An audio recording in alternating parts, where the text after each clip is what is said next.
hurricane, a tidal wave. It seems perfect, life looks brilliant. Give me more of this. I'm out of control, about to blow, and I've been caught in the undertow. So toxic, but I can't get enough. You bury me, bury me. Yeah, you bury me, bury me. You've got me hypnotized. Push me out of myself. You've got me hypnotized. I can see, I can hear, going crazy by the light. It's got me hypnotized. You've got me hypnotized. And get you out of my head again.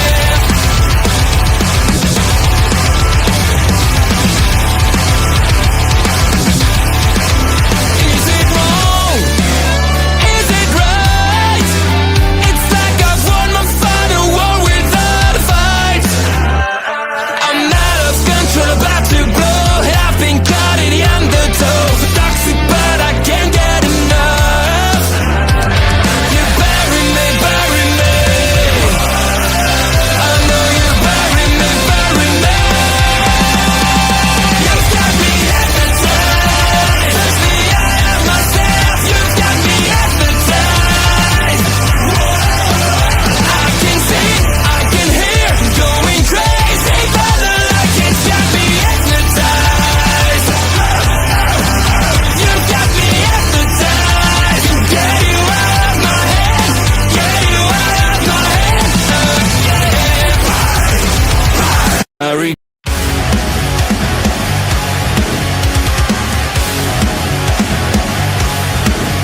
Please note.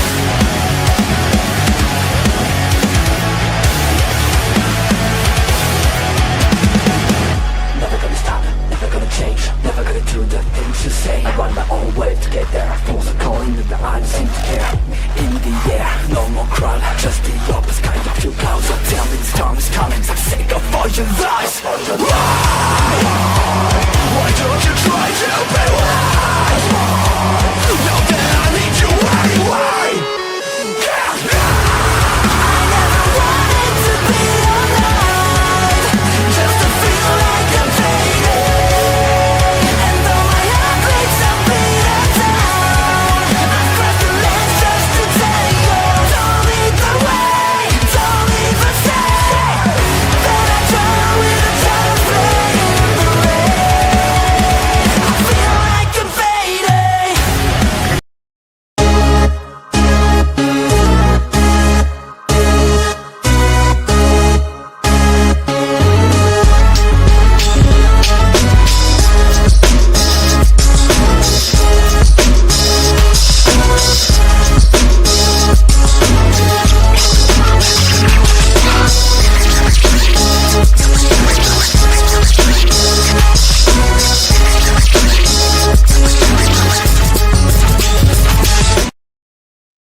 Hello, everybody, and welcome to your favorite Sunday sports stream point of view. I'm Bobby Munson, and joined by my good friends right up to the side of me, barely looking up at the camera, as per usual. It's Mark. Mark, how you doing today? I'm all right, mate. I'm all right. I've had a very busy weekend. My camera now has decided to go blurry, the prick. But no, I'll fix that in a sec. But no, I have had a busy weekend. I did Making an Impact with Ed on Friday, which was a lot of fun. Me and Ed. I feel bad discussing for all you things. now. It was good. Discussing the first live TNA show in 8 years.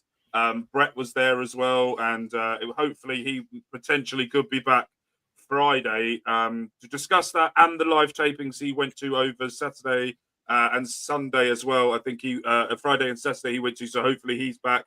Last night I did a solo stream for the very first time on this channel, doing Saturday night's main event review show. I had lots of things to say. Hope you're doing well, my friend.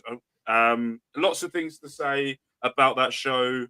Really thoroughly enjoyed it. It was a nice build to the Royal Rumble. Jacob Fatu has now got his momentum, or Triple H has now let loose the tribal werewolf. And I also made some predictions that I think's going to happen. Going to WrestleMania, where I'm predicting it's going to be Jacob Fatu versus Roman Reigns in a tribal combat match to be the new tribal chief. And I think that that after tonight is solidified last night, as well as the other night when Fatu has now been allowed to talk his shit, shall we put it, and really put the promos over. But I think the one thing that is, and it's getting noticed a little bit more, is Tamatonga is the perfect person to be stood alongside Jacob Fatu right now. The hyena of WWE, as he is calling himself now. The way that even his nutcase of a job himself going, yeah, doing all of that, is the one that has to try and calm down Jacob Fatu is brilliant. And the Jey Uso versus Gunther was a banger. Sheamus versus Bron Breakker for the Intercontinental Championship was a banger. Jesse Ventura on commentary during that match as well. Plus other things that happened as well was brilliant. You could go and check that out. But yeah, it's been a shit weekend football-wise for Reading. Losing at the weekend, but expected because we're in the January transfer and we can't bring anyone in. No new owners, lawsuits happening. Just not a good time on that front. But apart from that, I've got me and Andre. By the way, people, you may not know this. Me and Andre are going to be teaming up next Saturday. Oh, God help the oh, I've also done and also for the first time as well, I made a personalized video for Saturday night's main event. I created it myself and did that for that show. It was a lot of fun. You could tell that I was like, how do I create time without me waffling so much? Exactly like what I'm doing right now. So Bobby, back to you. Yeah. After the world's longest introduction, go over to the other person on the show, Andre. Andre, how are you doing today? I feel like 2/3 of myself today. I've been progressively getting sicker over the last few days. Today, I've had a cough and scratchy throughout the last couple days, but today the nose hit me. So it's just. But I had a great weekend. 2 straight nights of independent pro wrestling, watching RCW. It was 2 fun nights of professional wrestling. Avoided the match. Just didn't watch the match. The match on each night that we didn't want to watch to the unnamed person that we just don't think should be part of the wrestling business because of how big of a piece of crap that they are, and just avoided their matches. And it was just turned into an amazing weekend of professional wrestling. Crashed at Mel's for a night, hanging out in Chateau Melball there on Friday night into Saturday. I worked out with Melball. Man, she's got some workouts, and I'm my arms and my back are very sore today. Yeah, but we discovered as well that Melball doesn't understand what difference is between a picture and a video. That we also discovered that as well. Yeah, we recorded a video for Ed for his birthday. Just a little quick little. I'm recording a video saying "Happy Birthday, Ed," and then Mel's just like, "Oh, I thought this was a picture." Yeah, that made me laugh when I saw that. She thought we were taking a picture for him, but I'm like, "No, we're taking a video." Like cock. Brilliant. Oh God. Oh, gentlemen. So I titled this particular video the Relegation Zone because one of the things I wanted to talk about is just how in danger not that I think that they're going to actually be faced with relegation, but the closest to in danger with the relegation zone that Manchester United has been in a long ass time. Like it's getting to the point of borderline dangerous. Like you can see the bottom 3 teams probably don't have a hope in hell. Doesn't matter what activity goes on with what we got 24, 48 hours left on transfer window time here, Mark. I think it finishes the first or 2nd of February. Okay. If I'm right. Oh no, so we do have a little bit of time. No, I'm thinking into next weekend. I believe it finishes Sunday night or something like that next weekend. Yeah. Okay. Yeah.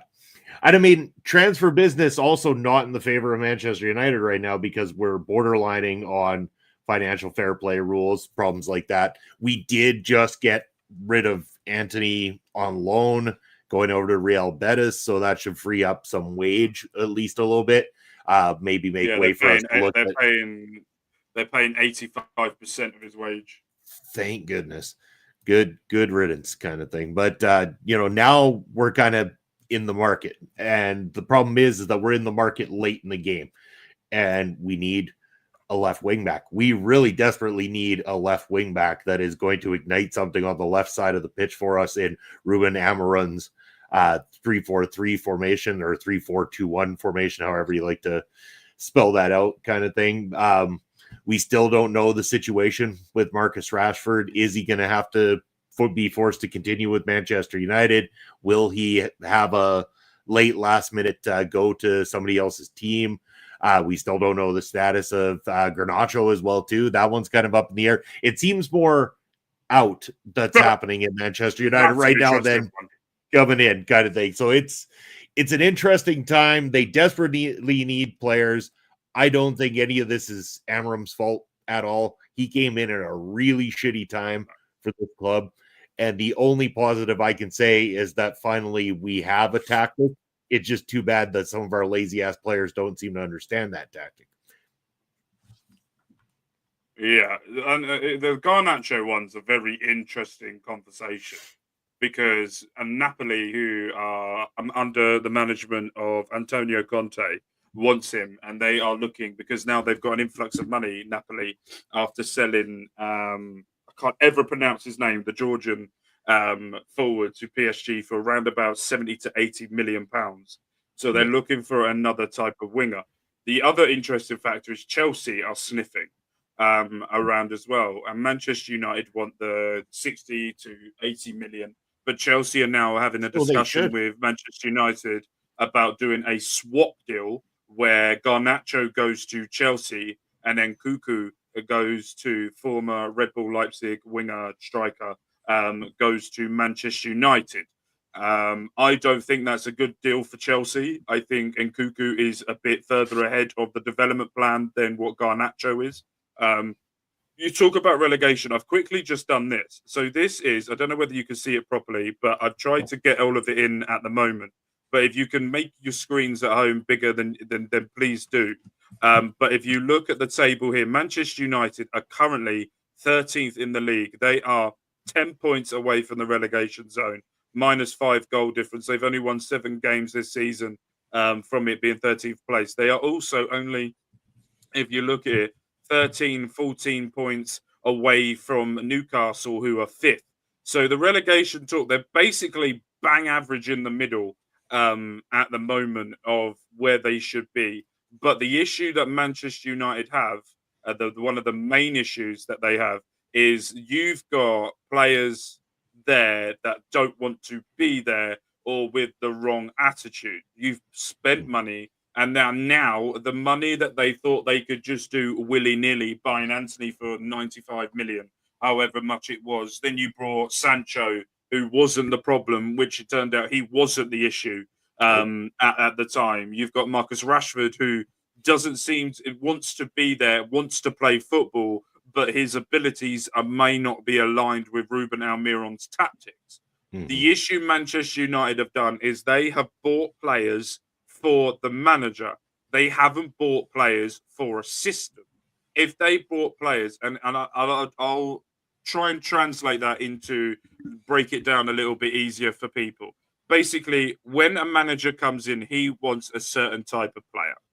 Now, a club will always have the same philosophy on either style of play, style of wingers, style of right back and left back, style of players for the position, or a profile. It's like with a job. Okay, so if you go for a job interview, that company wants you to do a specific thing, all right? And you have to have the qualities to do that specific thing. What Manchester United did is they bought, instead of buying for that specific job, they bought for the name of a player so that they can generate income into the club for commercials. But they did it stupidly wrong. And now it's coming to bite them in the arse. Because So- if man... Yeah, sorry, go on. So they're like the Yankees. They buy names to try Yeah. and help. Like it's more about the Mhm. visual of it than okay. Yeah. So Just as an American sports fan, I'm a North American sports fan. I kind of that's my if okay. that's the So closest, you can also look at it as what the Broncos did for Russell Will that type of thing, right? Okay, Where yeah, they makes went sense. for the name, they didn't go for what was going to be sorted for that coach or for the style that coach was going for. I think that was probably the right way to look at it if we're looking like nowadays. And if you're going for American MLS as well, it's what Inter Miami are trying to do. They're buying names. They're not thinking of longevity for the MLS. They're getting Messi and his best friends. That's basically what Inter Miami are trying to do right now. Mhm. The I issue, thought Messi retired. no, he's still. See He's how much still, I pay attention to the MLS. yeah, Trust me, he's trust me. The MLS is like a big retirement home for yeah. former European footballers. It can change. It can change, and I think the MLS should, because how big the country America is, I think that you have a diamond here in the MLS. Anyway, I'm going off track. We'll talk MLS talk yeah. another time, but from it to I can think of ways. I know ways to change the MLS so it can be a power force in the world. But I will discuss that in another show that we do probably in the future. But with Manchester United, when Man United brought a midfielder, they brought Casemiro. When they brought Casemiro for £75 million and then gave him a £450,000 a week contract, they brought it because he's won 4 Champions Leagues. They didn't buy it because they thought that he was 34 years of age, lost the pace, lost the hunger. And if Real Madrid are happy to let a player go, they're past their prime. That's what Manchester United needed to look at, and they didn't. And then the same with Anthony, the same what they did with Marciala, the left back that they tried to bring in as well. And I think that now they've discovered now that Almiron's system works. They beat Manchester City. It worked in Porto. They beat Arsenal on penalties, but that will still go down Drew as a Liverpool, win. They drew with Liverpool. Almiron's tactics work. and they're You fourth in the Europa League right now too. Yeah. But then the whole if you don't know, if you're thinking that it's the old style where there's 4 people in a group, no. It's the new style where there's 32 teams in the table. It's a different way of doing the Champions League. 32 top European or decently top European clubs, and they're sitting 4th, but they're 13th in the fucking Premier League. Yeah. So Almiron is what, at the moment, Bobby will understand this, and some of you may do, but this is the only way I can. Bobby may be able to break it down North American wise to make it easier. Is Manchester United are right now what Liverpool were under Rafa Benitez. Yes. Is a European team. Do you want, Bobby? I don't know if there's a way that we can translate that into something. Andre, with hockey, do you have a cup tournament that isn't the Stanley Cup? Is there like a separate cup that you can win? There is. It's starting this year. It's called the Four Nations Tournament. Right.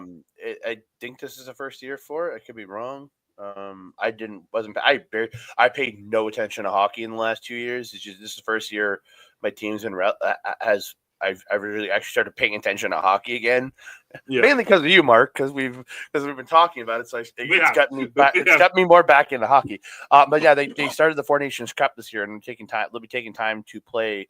Right. But it's done by country though. It's not the teams aren't playing each other. It's going to be a break, and the players are going to be playing by country. So how, Bobby, would the way to describe this for American fans, would it be something like they were good? Oh, the NBA. The NBA has there's games they play during the year that we go. do a separate little championship during. I know. So what it would be like? Let's go NBA terms. Okay, let's go with the NBA terms. It's them going full focus on the NBA Cup than instead of winning the whole championship. Winning being the best in the world.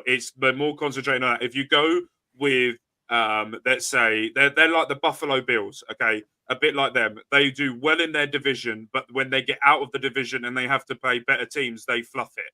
That type of things on years past. They load it up and then they don't do well. But they could be changed this year. Who knows? And I think Bobby may agree with this. I don't know. I know that I'm talking about this, but Manchester United have turned into a Rafa Benitez Liverpool style team, where when they need to is get rid of a lot of the dead weight. Garnacho, definitely one of them. He hasn't got the ability to hang with Almiron's tactics. Rashford, I think Rashford could play really well with Almiron's tactics, but it would be all about whether Rashford wants to go through a rebuild, because it's going to have to be a rebuild with Manchester United, or he wants to go and experience. Look at Kyle Walker, a prime example of a player that does well. He was won 4 Premier Leagues out of 4, won the Champions League, won the FA Cup, Carabao Cup, has won everything with Manchester City, will go down as a living legend at Manchester City as the best right back that's ever played for that club. He's now gone shipped out on loan to AC Milan because he wasn't feeling right. Also, he gets everyone pregnant over here. He has about 6 kids from about 5 different people. He is me and my mum. We have this running joke about Kyle Walker. We've now gone. He's conquered England with the women. He's now going to Italy to conquer the women out of there. He wants a bit of flavour to him. With that, we were laughing about that the other day. But Bobby, I want to get your take on this. Do you think that there's what for you? I know what I think, but I've waffled. But what for you is the main issue Manchester United need to solve? They again the dead weight, like you're talking about right now. Again, they play very well when it comes to big teams. They play very well when it comes to a cup being on the line. They completely blow it in opportunities where they shouldn't be blowing it against bottom teams. You know, they struggled with Southampton, who have not done well all season. You know, like it's games like that where they need to be dominating and picking up 3 points to continue that confidence and that progression. It's not there. And a lot of that is because of the players that aren't interested. They're not there to play for the badge. They're really not dedicated to the system as much as they're dedicated to their paycheck, in my opinion. And that is where the issue lies. They're not the blood running through a Manchester United team that, you know, any of the Manchester United teams that played under Sir Alex, for example. And, you know, speaking on that too, keep in mind, and this is where I don't want people to pressure Ruben Amiram, because when Ferguson got hired his first year, he was sitting in a very similar situation right now to what Amiram is in terms of how many points he had picked up as a manager, sitting lower in the table and everything like that. And it was after that rebuild that he was allowed to rebuild that the team became the dominant force that they were. So I think that they need to stop looking towards the manager. And I think they need to allow the manager to start looking at the players that are causing the problems, not fitting his system. If you're not there to play the manager's system, then you're not there for Manchester United, and you need to ship off. So there's players that are excelling in it. Amad Diallo, for example, has excelled like nobody's business in this new system. He has been phenomenal out there. I'm going to brag about myself here, and I'm going to brag really hard about myself here. He went on loan 3 years ago, 4 years ago, 4 years ago. I can't remember when it was. 4 years ago, he went on loan to Rangers in Scotland. And I said to people, and I said this to my brother, and I said this to my mother, not my wife because she couldn't give a fuck. But I said this to the people that watch football and the people. I said he will be a first teamer at Manchester United when I watched him at Rangers. I'm a Rangers fan, but when I watched him at Rangers, I said he was going to be it. And then he went on loan to Sunderland, not last year, the year before. He went on loan to Sunderland and absolutely ripped the Championship apart over there as well. And now he's here. But I've got a question for you. Yeah. As well, with on the Man United front.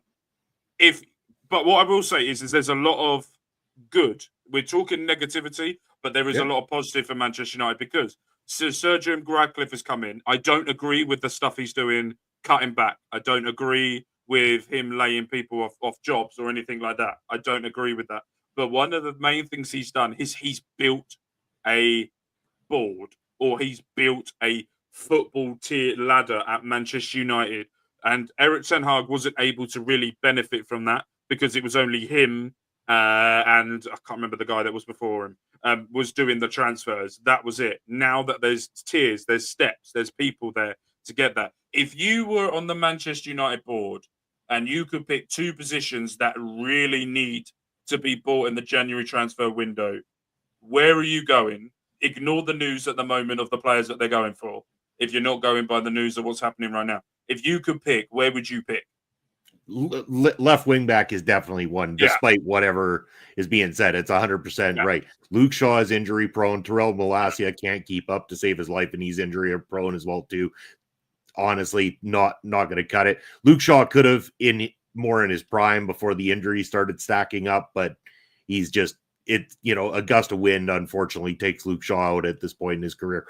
We need somebody. We need fresh legs there. We need somebody to dominate that side of the pitch. And then obviously striker is another one that really needs to be worked on. We need somebody. Rasmus Højlund, I like him, but he's not lighting it up as much as he needs to in this system. It's not quite there. Joshua Zirkzee is not going to cut it in Ruben Amorim's system. We need somebody who's going to be a ruthless striker in front of goal.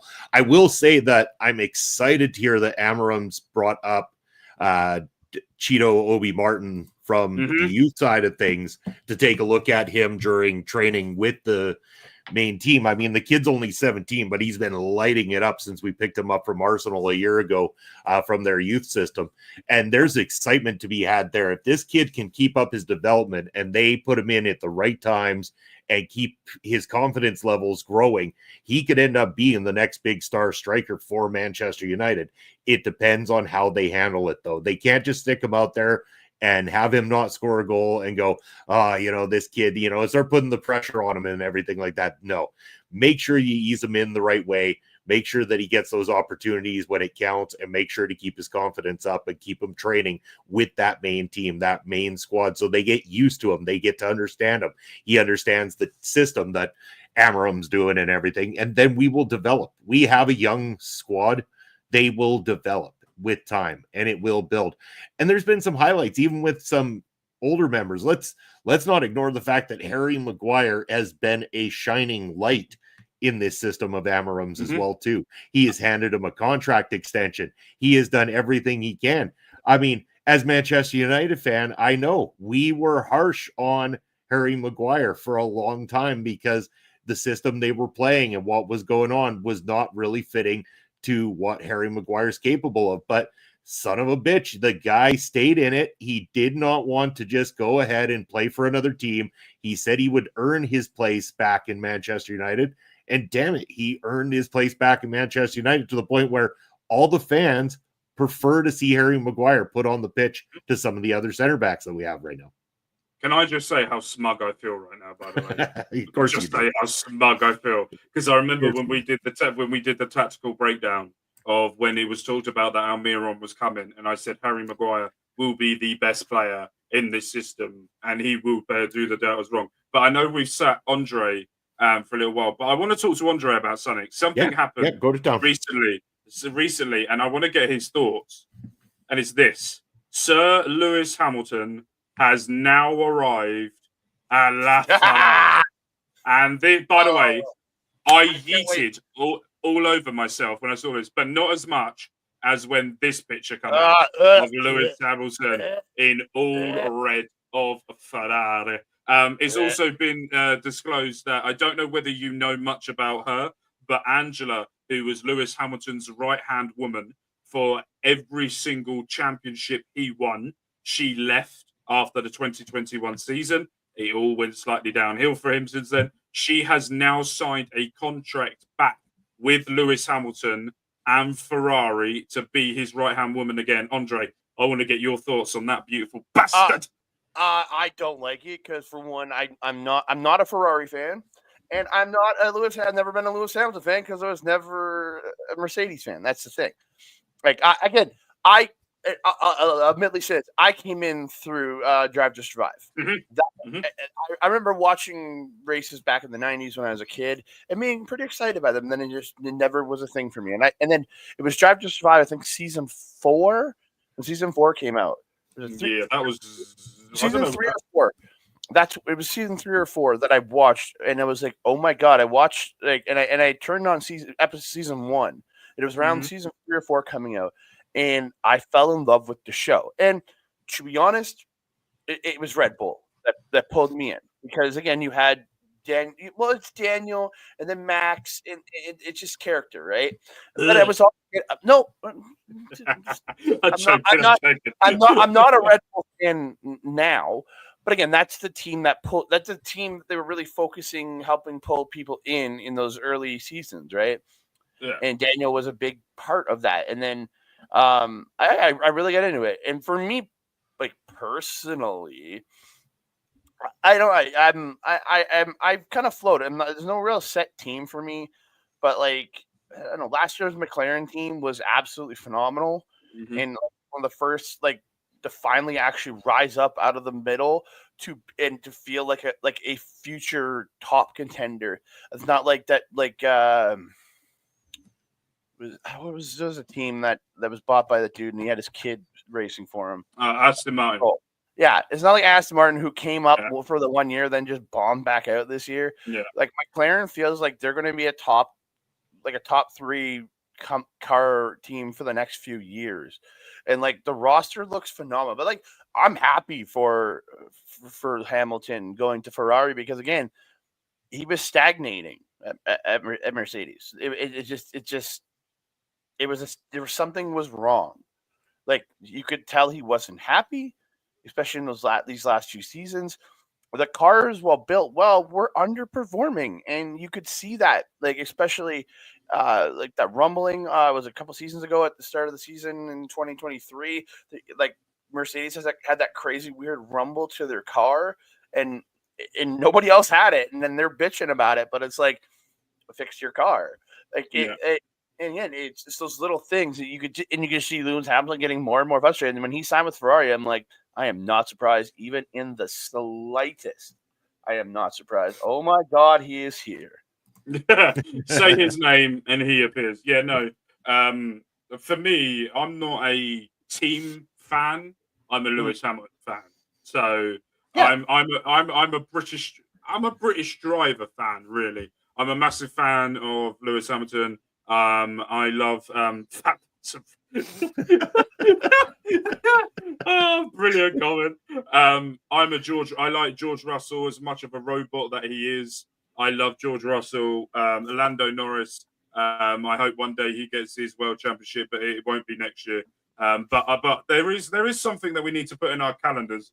February the 18th will be the first time in history where they're doing a special season launch event marking the 75th anniversary of Formula One, where all 10 teams and all of the 20 drivers representatives of the principals at the O2 Arena in London will be unveiling their liveries for the 2025 season. 8 o'clock, February. What's the date? February the 18th. 18th. All right. Yeah, that is what day is that? That's a Tuesday. That's so a Tuesday. On the 23rd, we will be talking about this, ladies and gentlemen. I might do a live show just to do a reaction to it live. SGG. I don't know. Just give me a second. SGG. Yeah, go. If you want to really succeed in running, go to rkathletics.ca and sign up for with Rich King for his online coaching. He just helped train a dude to do a half marathon. And with great success, the guy ran it, and he's entering another marathon. If you're looking for some coaching, go check out rkathletics.ca. Rich is a very good trainer. He's helped me. I fell off for a few months, but I'm back on his training. I'm joining Shredamania starts next week. I'm gonna get swole, bitches.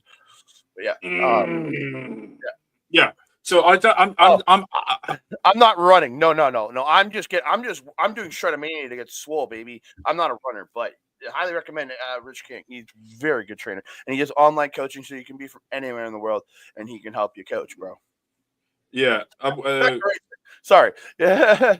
Also, whoever you just sponsored, if you just want to pay Andre the money, what he just did, that's for that little. No. I'm paying him. This is the fucked up part. Hold on, you're sponsoring him. What's going on here? I'm paying to join Shredamania next week, so I'm dabbling whether to do a live stream on here of watching the event live and give my honest reactions live to the cars and stuff, and seeing Lewis Hamilton for the first time really with Ferrari. You've got the Red Bulls as well, all of them lot. But no, I don't know. I might have a chat with Bobby and see if that's something we could potentially set up, or we just talk about it on the PRV on the Sunday after. I don't know. It wouldn't be hard. It wouldn't be hard to do it because again, it's in the evening and you're in England. Yeah, it's 8 o'clock UK Yeah, time. so that's 3 o'clock or that's like 3 Eastern, I think. Yeah. So yeah, dude, it that's easily doable because yeah. I'll put you on in my ear and just listen to it as I work. Yeah, I might do it. It might be a bit of fun, something different for the channel. I don't know. I'll have a chat with Bobby and see if we come up with something. I can't wait for the Formula One season to start in March. We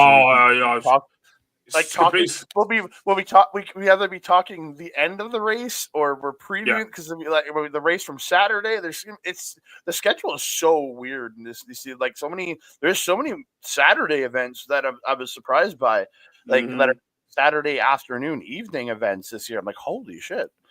We have 46 days, 6 hours, and 21 minutes until the very first Australian Grand Prix will be kicking us off on the 14th to the 16th of March.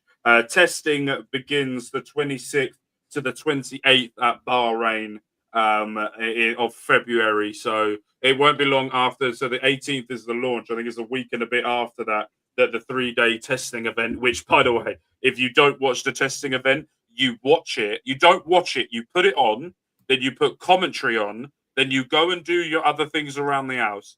And then when it comes to later on that day, because the commentators have been on there for so long, that they start going doolally and they start making stuff up, or they start having weird-ass topic, it becomes the funnest part of it. Daddy Bobby, have you ever had an interest in Formula One? Easiest answer, no, not really. And it's, like I'm glad you guys have an interest in it, and I'm happy to host having you guys converse about it on the channel. My reason being, I just didn't get into it. My old man was a car guy growing up. He liked everything to do with cars. I didn't have the interest, and so there was just not that connection there for me. So I've never had it, but I do enjoy listening to you guys chat about it. So. Like for me, it's like, again, I was attracted to the sport because of Drive to Survive, the personalities of the drivers, and since then, like I started watching, and I still watch Drive to Survive here, but it's a very different experience watching that show now, because when I was watching those first few seasons, when I was binging through them all, I didn't understand that they moved things around in the season to work to the narration of the show. And like some stuff they sensationalize on the show, very much really so. Nothing in the actual season, but it still was set for me. And again, not telling Bobby to go watch it, but that's how I got in, was the personality. And I love now watching a lot of the driver interviews when the drivers do talk shows, and it makes it more fun for me because I'm seeing these guys just do. That's what it is for me. And then I put a race on, but I'm not actively watching a race. I'm playing a game or I'm working on some of my stuff and I'm watching the race. F1 is very much a secondary sport.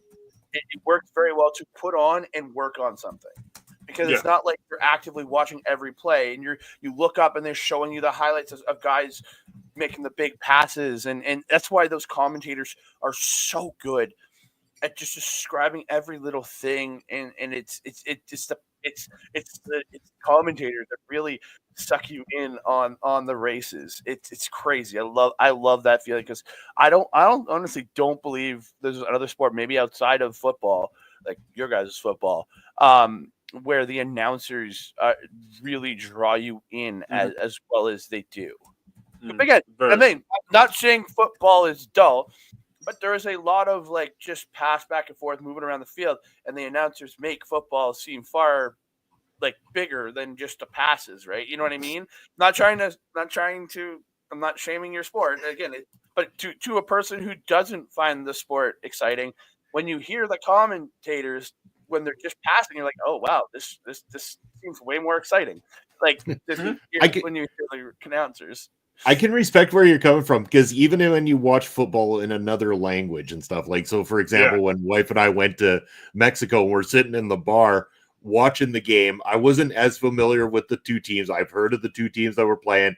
The bartender, his team was down, but of course I'm getting into it with them. Let's root for your team. Hopefully they can bounce back or something like that. And the commentators going off in Spanish, I didn't understand a word going on, but I was glued to every word going on at the same time, because they make it even more exciting than what English football commentators do. Like, they make a pass sound like it's the most brilliant thing to ever happen in the world of sports. Like, So even if you don't watch the sport, just go watch one game from Mexico and listen to the Spanish commentators, because they are brilliant. Or you hear like I've seen like videos of the Brazilian soccer, and their announcers like, they're just the most excitable people, man. It's funny if you don't understand what he's on about. They go goal. It's like a machine gun's gone off on his mouth when they score. It is the best thing. And I remember there was one with Messi. It's like an auctioneer. It's like an auctioneer at an auction. That's what it's like. Yes, and then there was one that there's a clip of Messi when he scored a goal for Barcelona, and the commentator goes, "Got a Messi, goal." I'm like, my God, this is the greatest thing I've ever seen on earth. It was just absolutely ridiculous. Andre, I got a challenge for you. We've done predictions for NFL. Yeah. Shall we do the F1 version of it? Oh, it's Max Verstappen and Lewis Hamilton every week. You got McLarens. You're gonna have McLarens this year. I'm joking. You're gonna have the Astons, who are gonna be slightly back. But I think we could have fun with this. Can we just talk about the teams this year for that? If Bobby's willing to let me wax for a couple more minutes. Go to town, like, go to town. The teams are like, there's a lot of shakeups. This is the first year in a lot of years where we've had a major shakeup in a lot of teams. Mm-hmm. Alpine with Jack Doohan coming in with Pierre Gasly, because that right there, insane. Aston Martin still the same. They need. I know the owner's kid, and Lance Stroll. That kid needs to go. I'm sorry. He should not. He needs to leave. He's horrific. He's only F2 one I've seen. He's F2 at best. He's the only driver I've seen in Formula One that drives into a stones that he knows he's going to get bogged into, drives out of it, and then turns his car around to go back into it. He's the first one I've ever seen. He did that at the Brazilian Grand Prix. I have never laughed as much as I have ever had watching him do that. And the sad part is he's Canadian, so breaks. I want to support this dude so badly. You just can't. But I can't, because he's the only Canadian in F1, and I can't support him because he's fucking terrible. If I'm right, isn't he the only Canadian driver to be in there since Jacques Villeneuve back in the day? We're going 20, 30 plus years at this point. I think it's Villeneuve since then. I think Villeneuve was racing the 90s. Yeah, I think he was the last. I'm gonna early 2000s the best. I think so. Again, my history of F1 only goes back about 3-4 years, so don't take me. But then you have Ferrari, it's Charles Leclerc and his new partner Lewis Hamilton. Again, that I know Mark is creaming his pants to see Lewis Hamilton in a Ferrari costume. No. We got to get it up. It's like Darth Vader has come back to annihilate Mercedes. It's like the mafia is alive in Italy again. It's full sex. Yeah. Then you have Esteban Ocon and Ollie Bierman running for Haas this year, which is, I think, a fun little team for Haas. I think especially with that driver combo, I think they could have a decent year. And again, they have a Ferrari engine in there again. So again, I think they're doing well. You get Stake F1, brand new racer Gabriel Bortoletto. No idea who this dude is. So he is the current F2 driver world champion. There you go. Again, I don't really watch anything outside of F1. No, that's fine. You have Lando Norris and Oscar Piastri back as McLaren. They're going to win constructors. They're not going to win the world title. they're winning the constructors world title. I'm not saying one individual is going to win because they're each going to get a bunch of seconds and thirds this year to get their team the constructors and a few wins here and there. But yeah. Mercedes, George Russell, and I know F2 racer Andrea Kimi Antonelli making his debut with Mercedes coming in here. So again, very big change. The youngest Formula One driver ever. He'll be coming in at the age of 18. He got his pro license the day before he was announced because of his age. He was only just about allowed to be in it. Wasn't it Verstappen before? Didn't Verstappen? Yeah, Verstappen was either the youngest race winner or the youngest driver. I can't remember which one it was. It was one of those two. Yeah, he was the youngest of that one. Yeah, but I feel like Andrea's going to have a crazy year here. It's not possible. It's not possible to be in a Mercedes. It's going to be Smokes. It's going to. What's up, Yo, Pop yo. Smoke? He is going to have the most up and down season. He will not be if he's consistent, I will be shocked because he's the youngest. And we've also got to remember as well the new drivers that have come in from F2. This is also the most amount of young drivers that's come into Formula One before ever. And then I just had a look as well. So it was Nicholas Latifi and Lance Stroll that were in Formula One, but before that was Jacques Villeneuve, who was in Formula One for 163 starts, 165 races from 1996 to 2006. During that time, he had 11 wins, 23 podiums. He accumulated around about 235 points, and he also won the championship back in 1997. Was the last time. And hold on, is he the only Canadian? Yeah, he's the only Canadian champion in Formula One history. Yeah, again, and you haven't seen a lot of Canadians come in because the other thing, there's only 20 spots. Again, I think next year there'll be 22. There's a new team coming in next year. But think about this: there's only 22 teams or 22 spaces in F1. Mm-hmm. How many racers race from all points of the world? Yeah. So for a Canadian to get in there, it's a very significant way. But the last three teams, you have the Red Bull 2. Mm-hmm. They're lower end team. Isaac Hadjar. Yeah.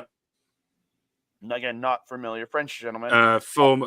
He was with the Red Bull program through F3, F2, and he was second in the championship behind Gabriele Bontelelli last season. And then you have coming with returning Yuki Tsunoda. Then you have then you have Red Bull Racing, their top team, Max Verstappen with Liam Lawson. That one's which makes no sense. No, it should be Max Verstappen and Yuki Tsunoda. Liam Lawson hasn't had enough time in there. Why Tsunoda didn't get? I understand why Tsunoda didn't get brought up, but why Lawson was picked over Tsunoda, I don't understand. There's a lot of theories because it's the last year with the Honda engine at Red Bull, and Yuki Tsunoda is a Honda guy, and it's very well known he is a Honda guy. He's in the sport because of the money that Honda have paid for Yuki Tsunoda to be in the sport. But Honda are leaving to go to, I think it's Aston Martin or it's another team. It's the Audi group. I can't remember which one it is, but they're going to a separate team next year. And Red Bull's building their own engine starting next year too. Yeah, that could be interesting. I'm going to be surprised if they do well. It is very well known that if you build your own engine, you don't start well because you don't understand the logistics because you're not using it or running it or done anything like that before. So they're teaming up with Ford.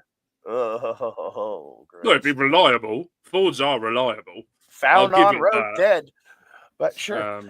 But yeah, and then your final team of Williams Racing, Alex Albon and Carlos Sainz rolling over. That is going to be a sneaky team.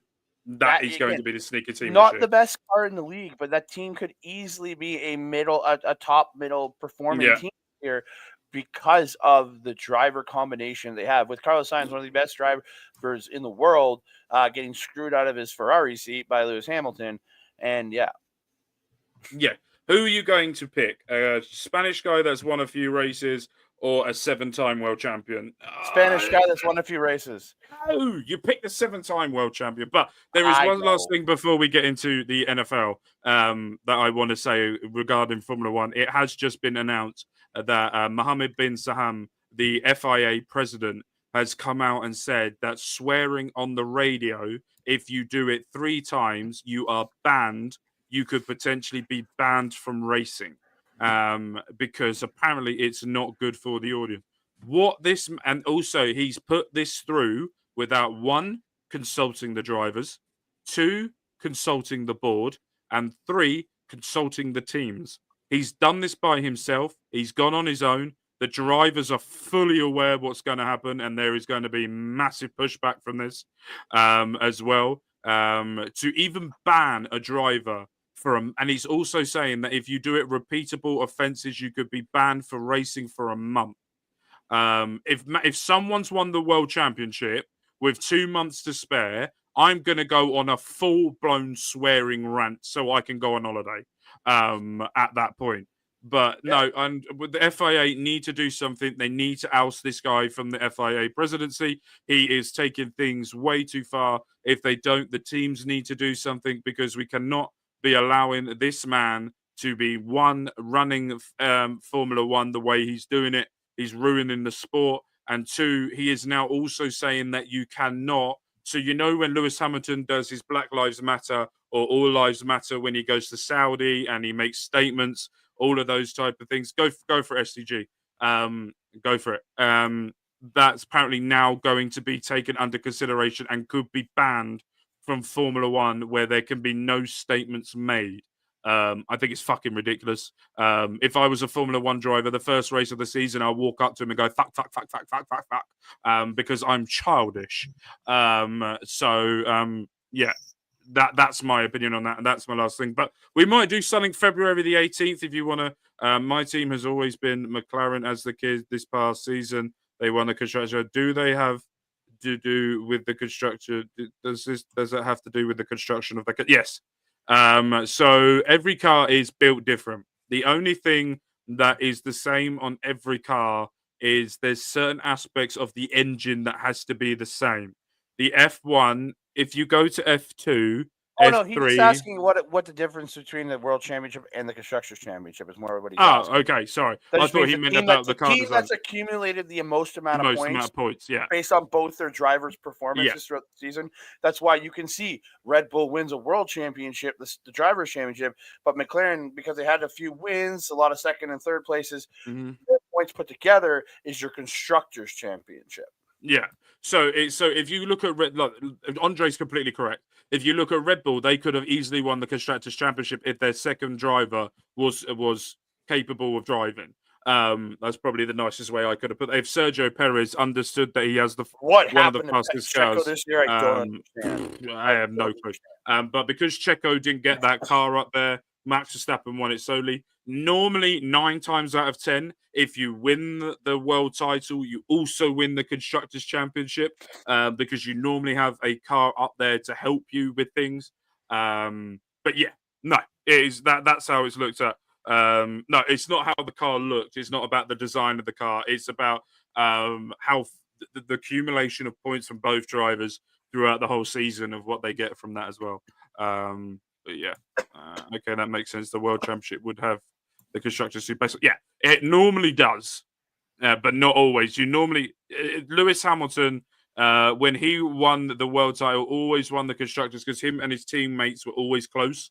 I know that it was the same with Red Bull when Vettel won his world title because Mark Webber was always very close to Vettel when they were doing their ding-dong battles as well. But if you go back to the McLaren, when Lewis Hamilton won his first world title, they didn't win the Constructors because Fernando Alonso forgot how to drive that year. And Lewis Hamilton was won it, but the around it didn't really mesh up to the points for it. But yeah, I'm looking forward to the Formula One season. I'm fucking missing it. It's like a hole in my heart that's gone. And it's like the end of a football season, like on a Sunday. I love on a Sunday morning, I wake up whatever stupid time, whether it's 6 o'clock in the morning to watch a race or whether I wait till late at night to watch a race. I just love I love sitting there and hearing Crofty go, "It's lights out and away we go," and I go, "Oh, Formula One's back." Mhm. But yeah, And- we and, might do something like, like that. I can't wait. I can't wait to be talking F1 with you in a month and a half, buddy. I'm really excited. And maybe we can get Bobby to watch a race this year. You never know. Yeah, You we'll get never Bobby know. to watch along with us. Yeah, even if he You can know keep what? an eye, When just it watch the comes to highlights. any sports and stuff like that, if I'm sitting around having a drink with friends, I'm good. Maybe there might be a later day Sunday. There's some later day Sunday races Mhm. that maybe we can get on here and just put a live stream on. I'll watch some racing and just chit chat, watch some racing and enjoy some racing. Yeah. That sounds good. Now, if a team wins the Constructors' Championship separately from the World Championship, is that big money one for the team? Yeah. So it's different pots of money. With the Constructors, the team get a big portion of money. I think, I could be wrong. I'm going to Google this in a sec, but I think it's around about $100 million you win for coming first, and then it slowly goes down and going down.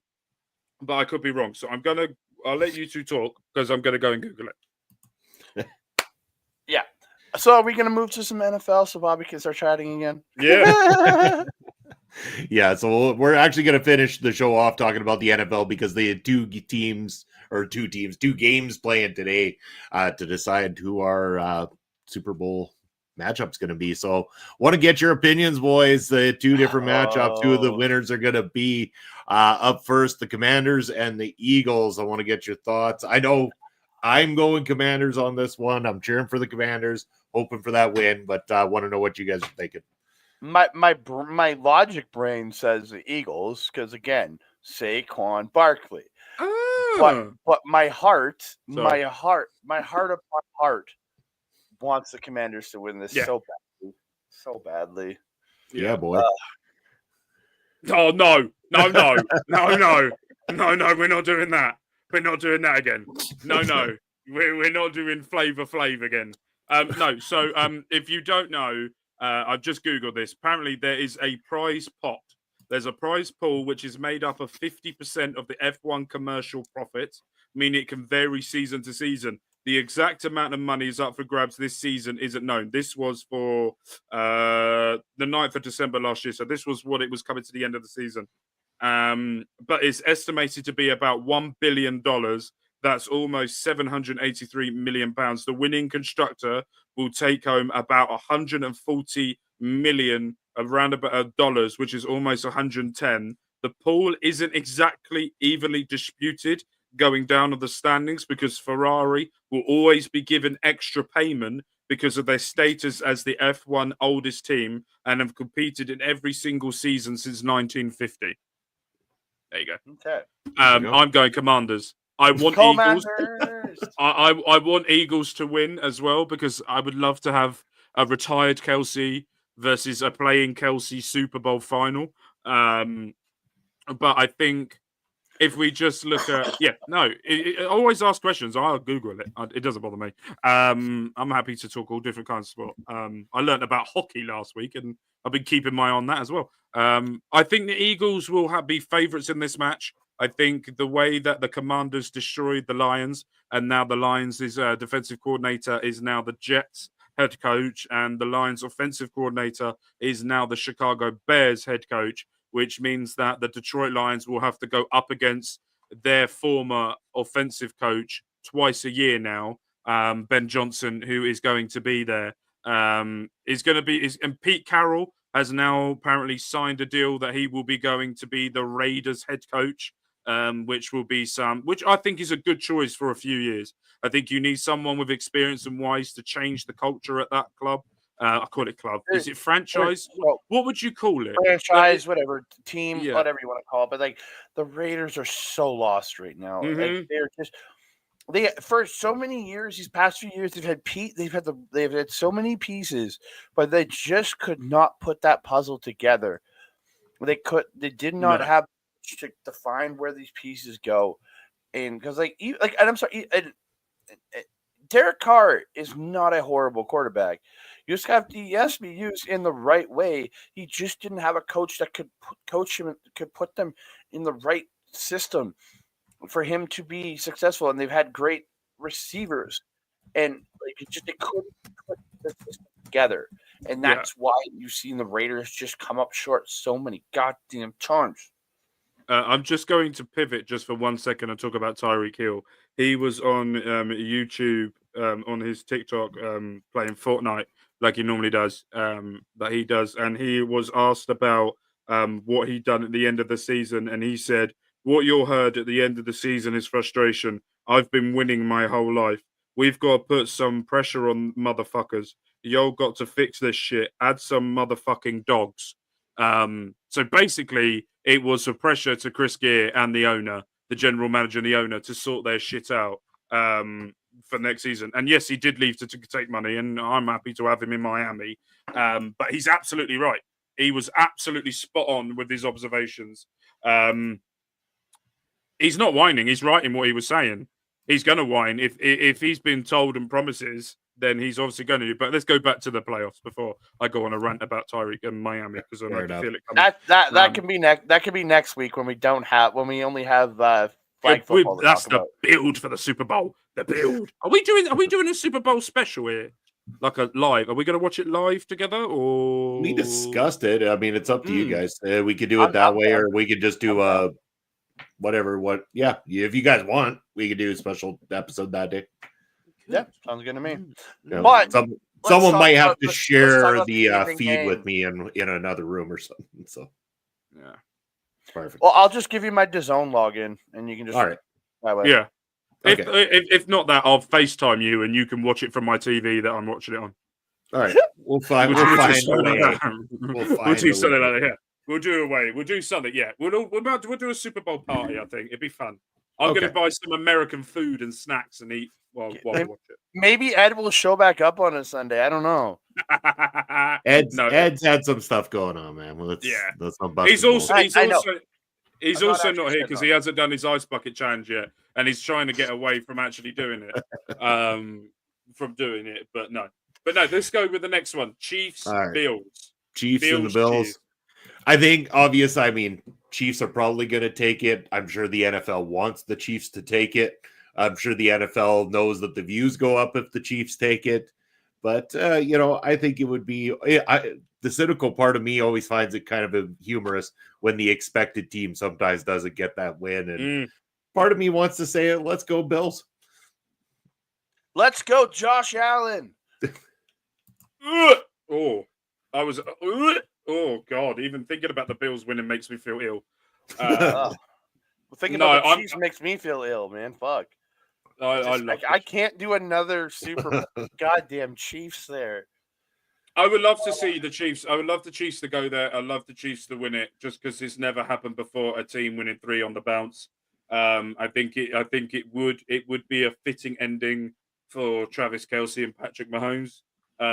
This is the first time this year that Travis is actually spoken about potential retirement, where he's been thinking about this could be his last year. I know his brother is potentially not going to the Philly game, and he's going to go. Similar to the. Oh yeah, it really is. And I know that his brother's maybe not going to the Philly game, but he's going to go to the Chiefs game because he may potentially be seeing his brother in the last playoff or the Super Bowl So I feel like Jason's going to be sitting up there with Taylor. With T Swift, the mum and the dad, and another celebrity that we go, oh, I didn't know that. But I know Caitlin Clark. Was it Caitlin Clark? I was going to say, wasn't it Caitlin Clark last week? Yeah. Caitlin Clark, massive name for born and raised in Kansas, raised there, now plays for the Indiana women's team basketball, one of the biggest names in women. I watch highlights of women's basketball if Caitlin Clark's on it because I know it's going to be fun. So I've got a serious question to ask. Go So on. we get to Super Bowl Sunday, argumentatively, it's the Commanders, it's the Chiefs, and they're scanning across the audience. They're going to the celebrities in there, and all of a sudden the camera turns and pans to none other than Flava Flav. Yeah, boy. Commanders, Chiefs, boy. Yeah, Commanders, Chiefs. Yeah, boy. Oh, for fuck's sake. It's still that. Oh, yeah, I know. Triggered on PlayStation. But the funniest bit is it's still the Bears or the Lions. That is still the, Roar versus roar. It's roar, not roar. Bears are roar. Lions are roar. I watched, right? So I watched a bit of when you were doing Flavor Flav last week, right? I went back and watched it. And then I watched Bobby. Bobby remained like neutral the whole time. No. Never broke, hardly broke. He had a smile. He had a smile. That was it. I was like, how is this man not losing his shit right now? And it was absolutely brilliant. That was phenomenal. So we're all agreed that next week is going to be Commanders and the Chiefs. I want Commanders Bills, but I actually expect Eagles Chiefs. Yeah. But I want Commanders Bills, but what I'm hoping for is Commanders. Like the Commanders Chiefs game is what I feel like. Yeah. Commanders are on such a run. But the Eagles are one of the best defenses around. Yeah. They have the monster that is Saquon Barkley. Jalen Hurts is a fucking machine. It's just the Commanders have something special right now. Something is happening with this kid. Yeah, but something is happening with this kid. Yeah. Jaden Daniels is like he has the most rushing yards of a rookie quarterback ever. Mm-hmm. Like it's most crazy. Passing touchdowns by a rookie as well, if I'm right. It's crazy. I think rushing touchdowns, yeah. Like it's crazy what this kid did this year. Mm-hmm. And what he's taken this team to. Like he's arguably the best rookie quarterback of all time. Brock Purdy, remember Brock Purdy, yes, he made it in his rookie season. But he only started in very late in his season. Against Miami. It was against Miami, and it was later on in the season. And he did well and got to a Super Bowl final. And lost against the Chiefs. Yeah, he got hurt during the Rams game, so he's not going to be fully fit going into this. So that's going to be but even a 75% Jalen Hurts is still a fucking great quarterback. Yeah, it's good, but is it going to be better than a fully fit Jaden Daniels? That's the question. And you have a lethal weapon for Jaden Daniels and Terry McLaurin. That dude is like arguably one of the best receivers in the game, and he's proving it here working with Jaden. Dude, it's gonna be crazy. It's just the only thing I worry about is Washington's defense. They're I think 18th ranked defense coming out of the regular season. But they took down the Detroit Lions. That team played very well against the Detroit Lions. So again, 5 interceptions Jared Goff threw in that game as well. But Jared Goff is he is the choke artist. Come on. Well, it's also him, and there's another one as well. Who's the other one? I can't remember who it is now. But there is the other team as well that's exactly the same. And I think Lions do need to think about whether Jared Goff is the right man to go forward. They've got the balance right. They've got the right players in the right places. Is the quarterback the right person for this? I think Sam Darnold. That's the other one. The Vikings. That was the other one. Sam Darnold also choked. I look at the Lions' future quarterback. I honestly believe you can draft a quarterback high in this year's draft, but that quarterback sits the year. Let him get a season under his belt, backing up Jared Goff, and he can be your guy in waiting. Let Goff play this, and if something happens to Goff or he just falls apart next year, you can go to the kid early.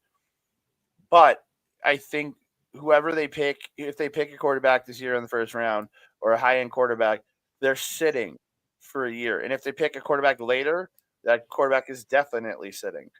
But I think they do pick a quarterback high, and we'll see where they – again, they're not picking high anyways. They're picking at the back end of the draft either way. I'm looking at where they are. I think they're going to be picking around like between 25 and 28. They're 28. Yeah. Yeah, because they would have the best record out of all those four. So yeah, 28 makes sense. So again, they're probably not taking a quarterback at number 28, but again, I could see them doing it just to shore up Jared Goff. I honestly don't know who their backup is right now. I don't think they have Yeah, Miami got the 13th pick.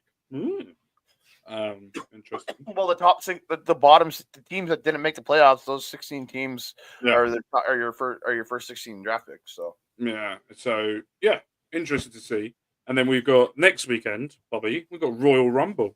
Who's doing what for? I know me and Andre are doing a pre-show next week. It'll be early, ladies and gentlemen. It'll be early afternoon because I am heading off after a pre-show to go and meet up with. I'm going to Casa Melville. That's on Saturday. That's on Saturday, right, guys? So make sure you got to keep in mind at 3 p.m. Eastern time we've got the Mother Tucker post show, so it's got to be. Yeah, I was thinking like 1 Eastern for the pre-show. Get it done, and then we can.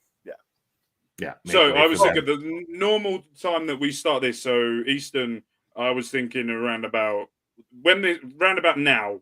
This is the time that I would say. I am perfectly happy to do this time on Saturday. Yeah, around about 5 o'clock. 5 o'clock. So you guys do UK kind of time. like when we normally start point of view, or around this time currently right now. Around about this time now. I think that's probably a good time. It's 5 o'clock my time. Okay, so It's a noon few Eastern. hours before. So tune in noon Easterns this Saturday. Yeah. Myself and Mark and if anybody else wants to join us. And It's STG, one no, night it's only this year. single night this year. 2 nights next year. And the year after that. It's sad I'm not going to be watching. It's sad this is the last one I'm going to watch until 2027. I'm watching it. I'll fully go. I will fully go. I will wear the Saudi outfit just to piss people off. Jesus I'll Christ. fully wear it on stream. Okay, as well. I'm not guaranteeing I won't watch it, but There we go. I knew you would backtrack. I knew you would. It was all the people that were saying I'm not watching Raw because of Hogan. He got booed out the building, and now everyone's now watching it again. I found that hilarious. But By again, the way, I have feelings that I don't want to watch. I don't want to watch it. Yeah, I know. Yeah, it's fine. You can put your fanny away. It's Question is, Mark, are you joining us for the post show for the Royal Rumble? How many people have you got? That's the question. Well, technically, it's myself, Ella. Jose put his name out there as someone who wouldn't mind joining if he's able to. He's doing a watch along, but he could hop on potentially. So really, the 3 of us at the moment. So, I kind of put down in the chat that your name was there. So yeah, if you want me to be there, I will 100% happy to come after. Because if The Rock does turn up in the Rumble, I'm fully going on that chat. Just because I want him to cost Roman Reigns because it'd be funny as fuck. And then he just climbs over. He's not himself. actually in the Rumble. I think he rolls out and pulls Roman up. But I think Roman's going with and I don't think he's screwing him because Roman's got Jacob. Fatu is so good. It's so good. He is just okay. So good. Question I need to ask Bobby. If you could pick anybody from TNA to show up in the men's and the women's Rumble, not including Jordan Grace or Josh Alexander, who are leaving the company, but of people who are still contract TNA, who would you pick? Oh, this is easy. Both of y'all. Joe Henry on the men's side. Yes. That's a no-brainer right there. Yes. On the women's side, I'm trying to remember who they've got of. I think for the men's side, it would be Joe Hendry will be one, and I think there's a potential it could be Nick Nemeth as well. That's what I was going to say. I was going to say Nick Nemeth is a good chance to come in for that Rumble. Maybe Mustafa Ali as well could be another show as he's just recently signed. I don't think they're going to overdo the TNA. I think they're getting. To be honest, they've got a lot of people as it is. The men's, I could see maybe 2 TNA people. Because of Hendry and Nemeth. Yeah, and then though I think for the women you're only going to get one. I think you're getting Jordan Grace, but Jordan Grace as a WWE superstar. Yeah, she's going to be the signed talent. I think you're probably looking at either potentially Marsha Slamovich, as she's the TNA Knockouts champion, and you're potentially, if you're going to go for comedy, you could potentially put Ash by Elegance or Dana Brooke in there just for comedy factor, because she's fucking useless, or.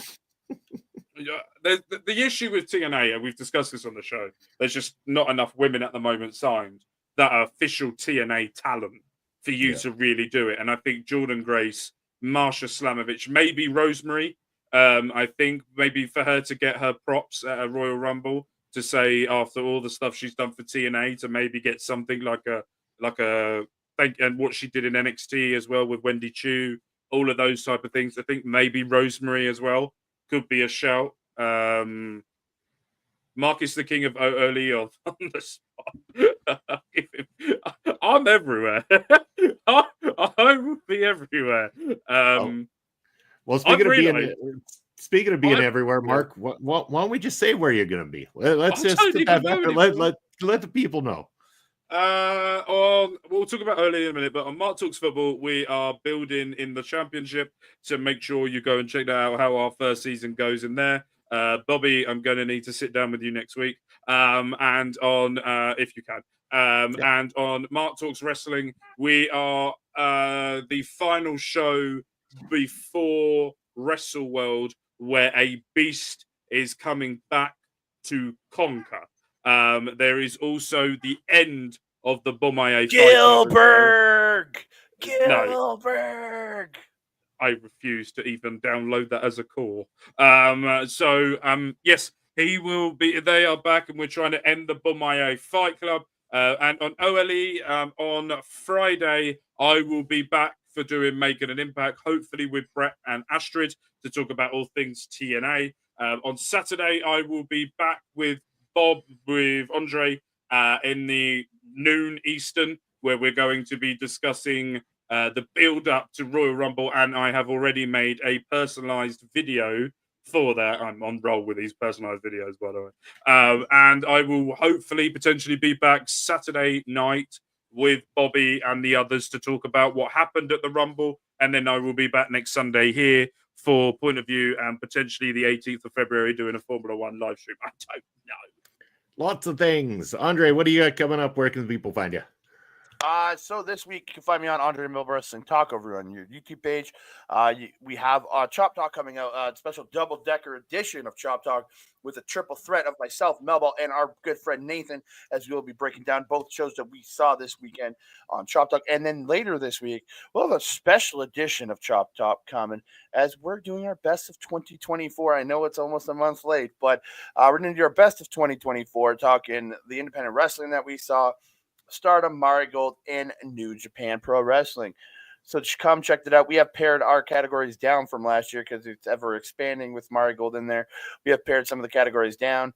But come check that out. See what we loved in 2024 in professional wrestling in Japan and on the indie scene.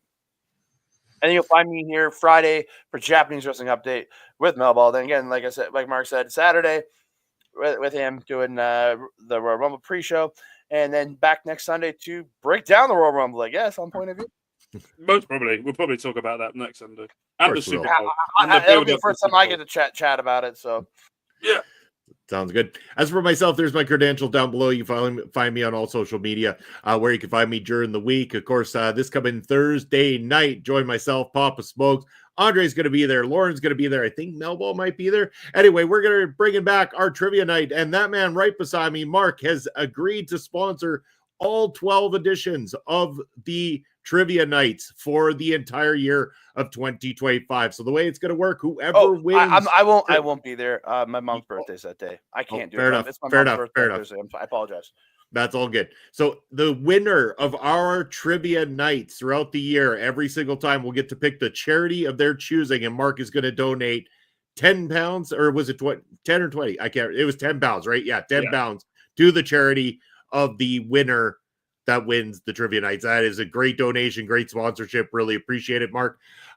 Again, I'm back with you guys next Sunday to talk more sports here on Point of View. Saturday for the post show. Again, Ella J, Jose Gonzalez, Mark right there. We're going to have a hell of a time talking Royal Rumble with you guys. And of course, every Saturday afternoon, you can find myself and Papa Spokes over at Prairie Pro Wrestling, where we just dropped our first ever TLC matchup yesterday. It is chaotic. Go check it out. Make sure to like, follow, subscribe across all those platforms. And of course, right here at our local establishment, where you can follow us on all social media, as well as here, YouTube and Twitch. Make sure to give us a like, follow, subscribe on all those channels as well too. Leave a comment if you're watching after, and turn on the notification bell so you know anytime we have new material going. We thank you for joining us here on Point of View, and we will see you in a week's time. Take care, everybody. Peace.